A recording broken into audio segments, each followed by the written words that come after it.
Неодамно беше најавено дека ќе почне постапка за тендер за изградба за едно целосно автопатско поврзување помеѓу Скопје и Охрид. Има ли заинтересирани, особено за оној дел помеѓу Гостивар и Кичево?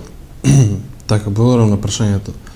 Значи да, како што никогаш не се градува во Македонија, сега овој момент е да изградиме иднината. Во овој момент градиме, рече се секаде, имаме градежна експанзија во секој дел од Македонија. Како што испомнавте, се градат големи автопатишта, експресни патишта, регионални патишта, магистрални, но и локални патишта. Моментално, од вчера податок, преку 900 градежни инженери и работници работат на Охрид Кичево, што мене ми е представува особена чест и задоволство. Најмногу луѓе на еден проект во историја на Македонија да работат баш во градежна сезона во овој период и во останатиот, што очекувам дека ќе се зголеми дори до 2000 луѓе, што значи придобивки ем за економијата, ем за вработувањето, во секој аспект на живење, како и за добавувачите и така натака. Значи, освен оние градежни компании македонски, имаме и компании што се дојдени од Кина, односно од прилика 100 луѓе од Кина, од компанијата Синохидро работат на овие два патишта, зборам за патот од Костивар односно од Кичево до Охрид и патот Миладиновци до Штип. Градежните работи се во полнек, очекувам целосно зголемување, како што испомнавте за новата делница од Гостивар до Кичево, тоа треба да биде еден вид на концесија.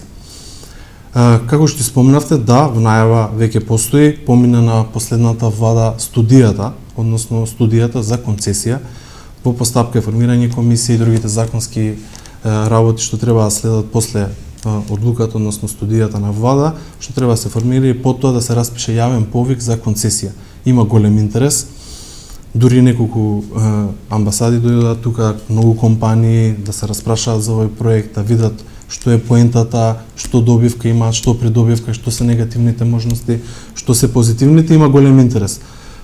Кинески компании се заинтересирани, веќе турски компании се заинтересирани, од други држави исто така, веќе некои компании од Македонија па гледам почнале разговори да се спојуваат, да видат дали можат заедно да излезат и така натака. Сериозен проект, но ќе имаме комплетно поврзување на целиот пат од Скопје до Охрид. Тоа никогаш не се случило, а ние пробуваме, односно владата пробува да го направи.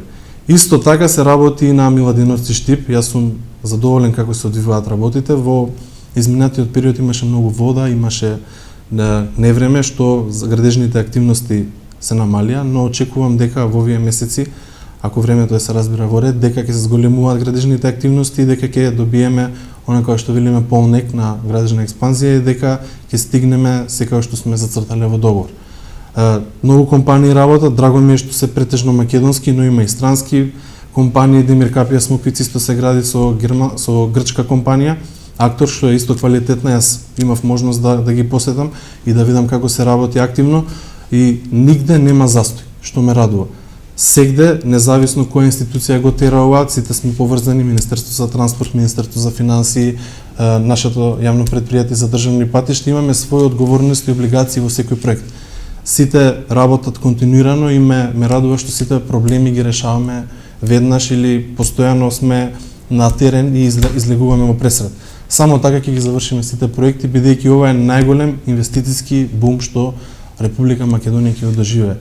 Не само економски, не само финансиски, туку во секој аспект во живењето на граѓаните на Македонија. Туку таа насока, ако градежната експанзија која што се случи во Македонија со почетокот на она светска должничка криза, ја зачува и ја подпомогна македонската економија со тоа што имаше и дополнителни работни места за услужните и приклучните дејности што се однесуваат во таа градежна експанзија, дали тоа се случува и се однесува и при изградбата на патната инфраструктура?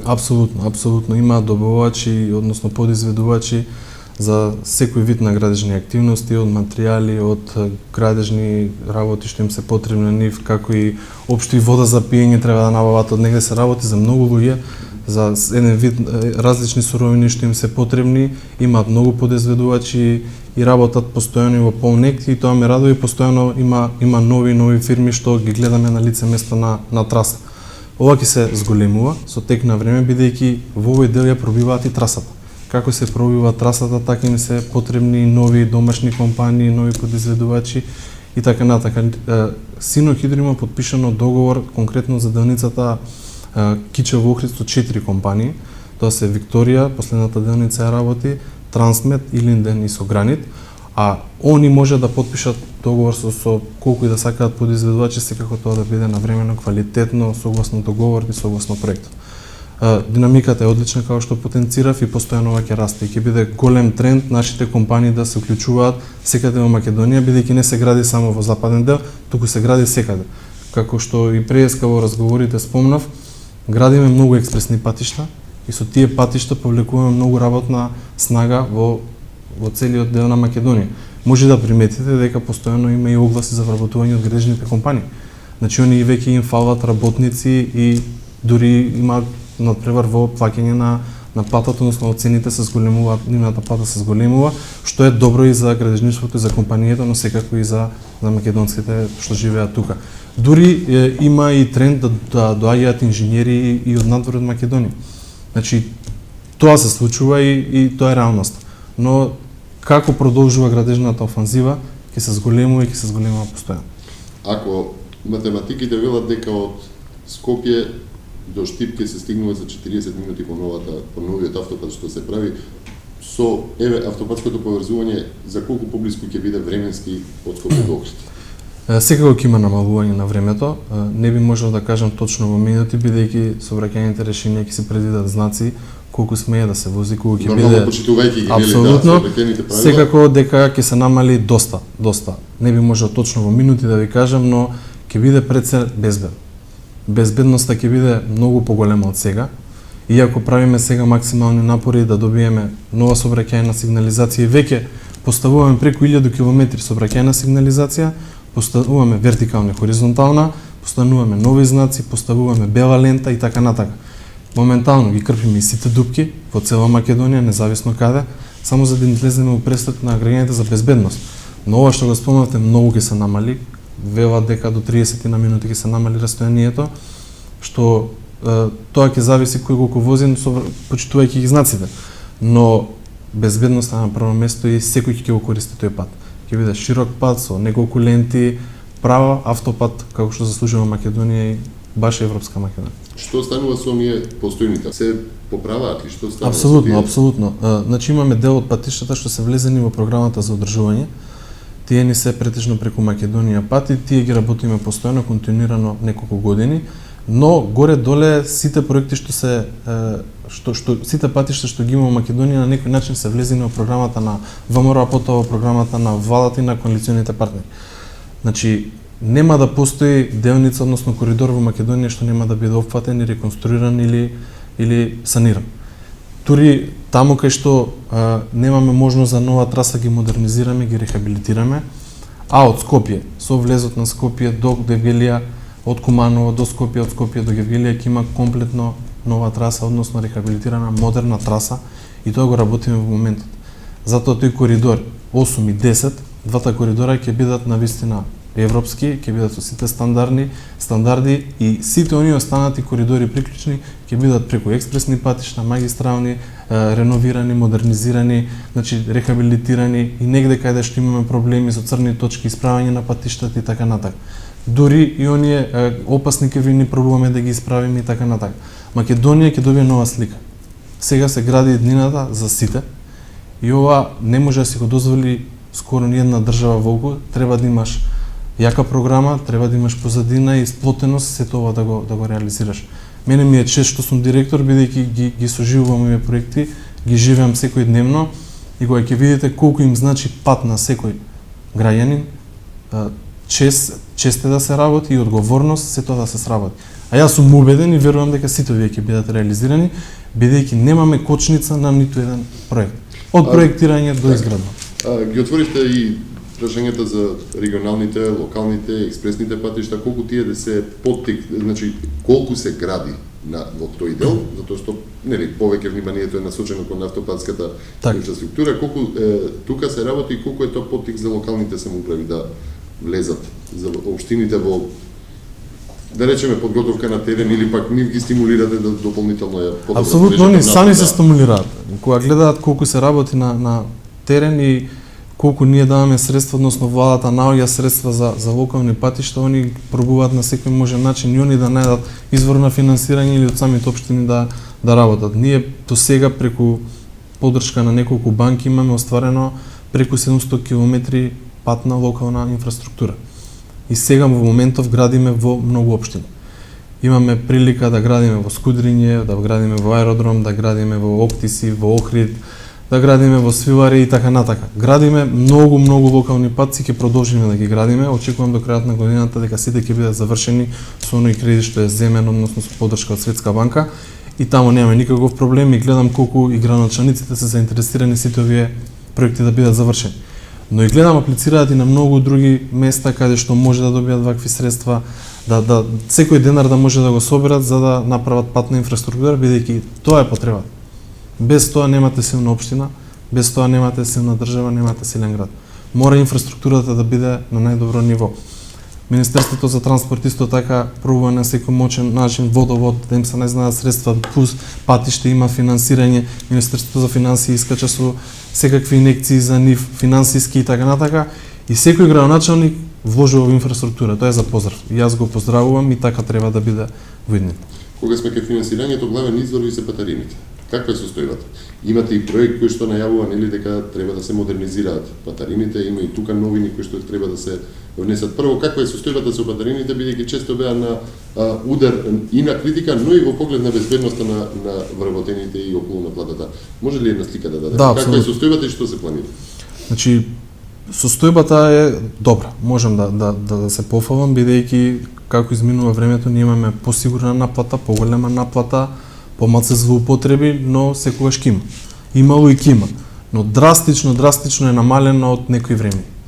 Порано многу не плаќале, порано многу бегали и така натака. Сега има една контрола, има да кажам и поголем морал и поголема доверба према институциите од граѓаните, плаќаат патна такса, што мене ме радува, но има и некогаш некој што ќе побегне и така натака. Ние веднаш алармираме, ги запишуваме сите оние што ќе направат прекршок, го информираме Министерството за транспорт, Државниот инспекторат, исто така и МВР.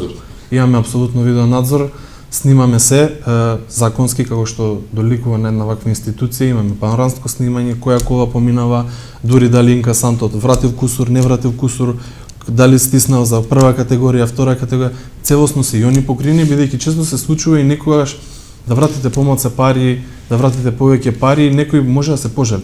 Во тој момент ние веднаш ги враќаме камерите, пријавуваме дека да вистина е прекршок и секогаш ги враќаме парите, но доколку се случи некој прекршок, веднаш и реагираме и пријавуваме. И позитивното и негативно. Последниве 2 месеци има добар тренд на наплата на возила што помалку, така да речам, бегаат. Има некои диви таксисти што се лепат, ги кршат рампите и така натака. Контролата е зајакната, имаме добра наплата, но секогаш ќе има можност за пропуст. Бидејќи е работа со луѓе и работа со пари. Овој период, односно летово, јас се надевам дека до крајот на мај или во тој дел дека ќе почнеме со камен темник, односно со изградба на нови наплатни станици. Тоа ќе бидат нови електронски наплатни станици кои ќе имам помало влијание од човечкиот фактор, односно ќе бидат со картички, тие ќе бидат prepaid, postpaid, ќе има тагови на колите што ќе може да се стават и секоја кола ќе може со самото стигање на патарина веднаш да помине автоматски да се крене рампата. Има неколку модели како ќе биде комерцијалниот дел, како ќе се продаваат и така натака, но ќе биде многу посовремено, помодерно. Збориме за нови наплатни рампи или модернизација на постојни? Нови, сосема нови, комплет нови. Значи нов систем, нов електричен систем, нова технологија, фактички и проширување, изголемување и нов лик и целосно. Колку наплатата, односно колку ваквиот систем влијае кога се нуди една патна мрежа на концесионер? Влијае. Да, како се избира концесионер? Во однос на, не зборам за процедурата за избор, туку што е она што се нуди? Број на поминувања, број на... Има различни модели, сега зависи и оној што ќе прави студијата и државата што е спремна да понуди и колку е долга патницата, на каква траса се наоѓа, многу влијание, колку возила поминуваат, на таа траса, дали се исплатливост и така натака. Но многу е важно држава да понуди, да може и патарине да понуди, да даде под концесија, да даде некој вид на субвенции и така натака. Зашто тој што ќе биде концесионер мора да добие нешто за да прифати. Станува збор за сериозни пари. Некој треба да инвестира многу средства, да земе пари од неколку банки, да почне да инвестира, да почне да гради, да почне да проектира. Сериозен зафат, владата мора да понуди нешто. Оваа студија покажува дека има неколку начини како тоа да се направи. Значи покажува дека дел е возможно да се дадат и патарини, покажува дека може да се дадат субвенции, но покажува и други правци, односно да видиме како ќе стигне во фазата на договарање. Зависи од компанијата. Значи се тоа ќе биде зависно и колку компании ќе се пријави. Тогаш настанува таа фаза на договарање и преговарање што е многу исклучителна и тешка и напорна. Тука се договараат оние сите работи колку можеш да им излечеш зборам во делот на да намалите цената, колку ќе влијае тоа временски и така натака, и тоа е најбитниот дел, кога ќе ги ставите сите оние детали кои ќе бидат битни, но мора да им дадете нешто за тие да дојдат. Вие ако направите студии и не им дадете ништо, а оние да дојдат да ви изградат, не е реално. Не е возможно. Оваа влада нуди да доби придобивка државата и граѓаните, пред се граѓаните, но да има и тој скромна или реална заработка на тоа што ќе го работи, односно што ќе вложи. И тоа е бизнисот и тоа е реалниот свет. Остана уште едно интересно прашање кое што можеби не може да се мери во километри изградено, или тоа се клучките и тоа се повторно како безбедноста, сигнализацијата, осветлувањето.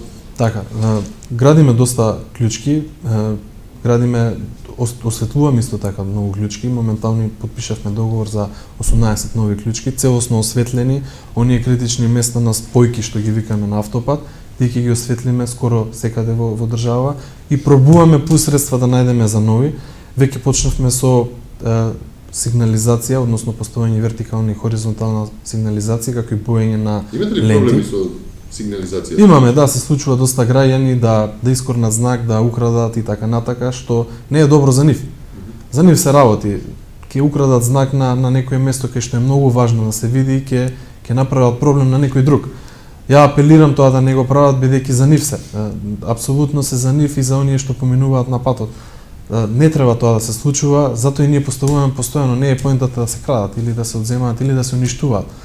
Веќе имаше инспекција овие неколку дена, се констатираше дека има некои украдени знаци, оштетени сообраќајни патокази така натака, што ние ќе ги санираме и компанијата излезе на терен и веднаш ќе ги санира. Но тоа се случува и не е добро. Не е добро, уште еднаш апелирам ако тоа е за нив. Да немаат придобивка, апсолутно. Ако имаат придобивка, ако остане тоа таму кај што му е местото. Мене драго ми е што преку 1000 километри сообраќајна сигнализација ќе поставиме, тоа значи дека ќе знаете сегде каде има исклучок, влез, колку треба да се вози, каде има кривина, секој знак ќе биде на своето место. Белата лента ќе биде сегде. Таму кај што нема, се приметиле и трета лента, никогаш не бива фарбана, онаа последна лента. Сега таа почнавме веднаш да работиме, бидејќи е многу битно да знаете до каде е растојанието на патот и така натака.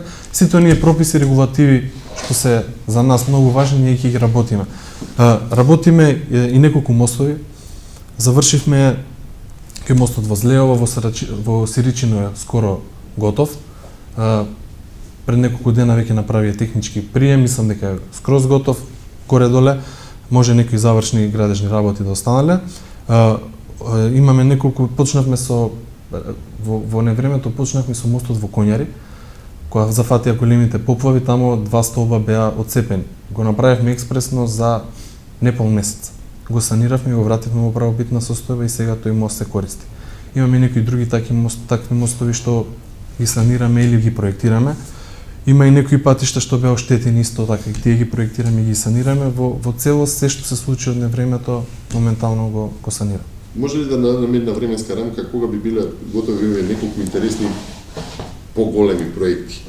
Автопатските делници, потоа оние патишта кои што експресни, кои што одат на кај граничните премини кај Делчево, кај ДВ Баир, а и еден од поинтересните проекти тоа е Охрид-Пештани, експресниот пат во Охрид. Кога може да речеме дека е една комплетирана горе-доле слика во патната инфраструктура во Македонија? Бидејќи се работи за градежна инфраструктура, треба време. Не може да очекуваме дека ќе биде све готово за една година, но затоа и во програмата на владата стои по години. Вели ќе започнеме 2015, ќе завршиме 2018, ќе започнеме 2014, 2019. Тоа е реално. Јас можам да ви потврдам дека со минимални закаснувања поради временски или оправдани, дел од проектите може да закаснат минимално, но сето она како што е ставено во програмата на владата, по години така ќе биде реализирано. Дури многу од нив порано ќе почнеме и она се што е зацртано по години така ќе се оствари.